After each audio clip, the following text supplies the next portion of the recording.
Let's get back to our Abuja studio, where we have Mr. Kasim Afegbua, one of the spokesperson of the PDP Presidential Campaign Council, joins us now. Your party has been much more involved and concerned about the ongoings in the Nigerian judiciary, especially the suspension of the CJN. It does look like the Minister of Information did say that they are worried why your party is much more concerned about this. But with what is happening, what is your party's immediate decision, perhaps tomorrow?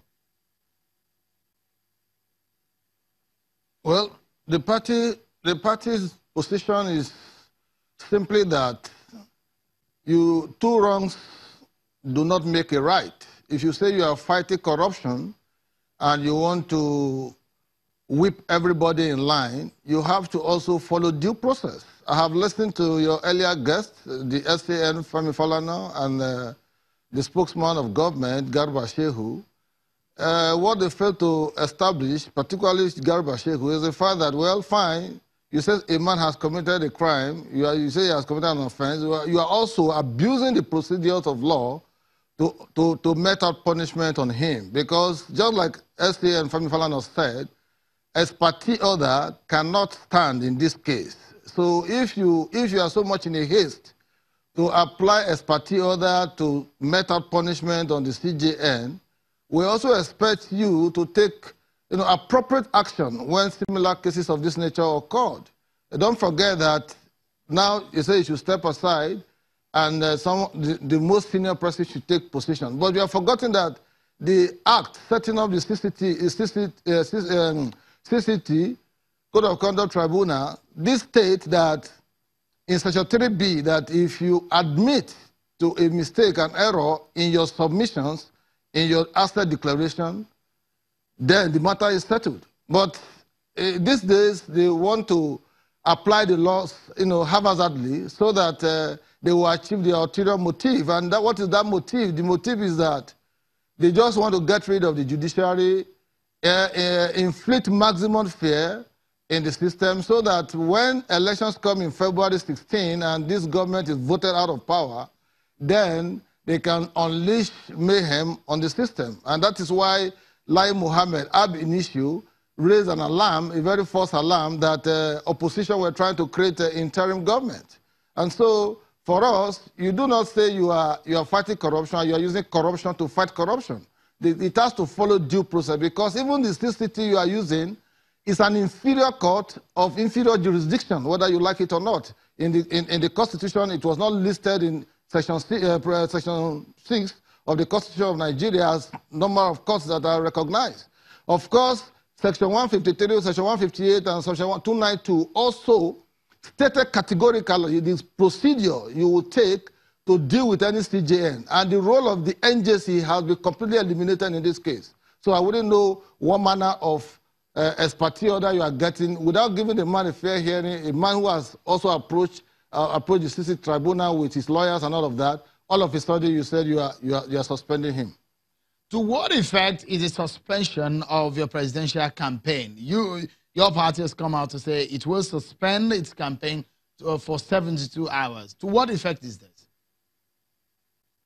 It is not about to what effect. It's about, it's like a wake-up call on Nigerians to see what is happening in the country, to see that this government has become lawless, and lugubriously so, very, very obvious, it's become lawless. This government hardly respects outcomes of court verdicts. Before now, bails have been given to persons. This government will ever refuse to respect those bail conditions, those bills. Former NSA was given bail. It was refused. The head of the Shahid movement, El Zazaki, was given bail. Government refused. So now you're going through the back door to use an ex parte order to suspend the CJN is just a wake-up call to the international community and not to Nigerians that we are getting into the era that former President Obasanjo said is Abacha era of dictatorship, era of tyranny, era of illegality. Whether you like it or not, A government that wants to fight anti-corruption must respect due process, must be seen to respect due process, and must apply the laws as it affects the law and not the whims and caprices of the individual representing the position of president of the country. No. Law is not made at the convenience of anyone. We all know that. But in this instance, you have to ensure that anybody who comes to law, you come with clean hands. Now the government has deliberately used the CCTV in the ex parte order when there are other orders of superior courts to this particular CCTV ex parte order. So you now begin to wonder of what use is that particular ex parte order if it is not to service the whims and caprices of the government in power. All right. With respect to the elections of 2019. Kasim, let me quickly ask you this. You mentioned Lai Mohammed, and in the statement he released, he was asking the question, asking your party. He said he wondered why the PDP is crying more than the bereaved, and asked the opposition party whether Justice Onnoghen is one of its members. No, but of course you should know Lai Mohammed, Nigerians know him too well. I wouldn't want to even call him names, but we are for the Nigerian people. This government has since become a cabal, and a cabal cannot service the interests of Nigerians. Nigerians are going to use the 2019 election as a referendum against some of these illegalities, some of these, abuse of due process, some of these procedural errors.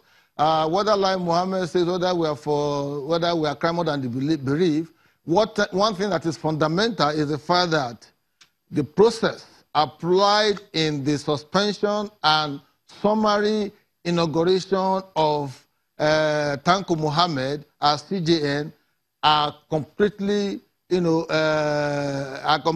abuse of office, an abuse of procedure, abuse of due process. And once you don't apply due process, whatever you have done becomes a nullity. Mr. Afegbua, from now to tomorrow as a government is still material to us. Okay. I must sincerely thank you for your time tonight, Mr. Afegbua, for coming on the show tonight. Thank you so much, Kasim Afegbua, one of the spokespersons of the PDP Presidential Campaign Council.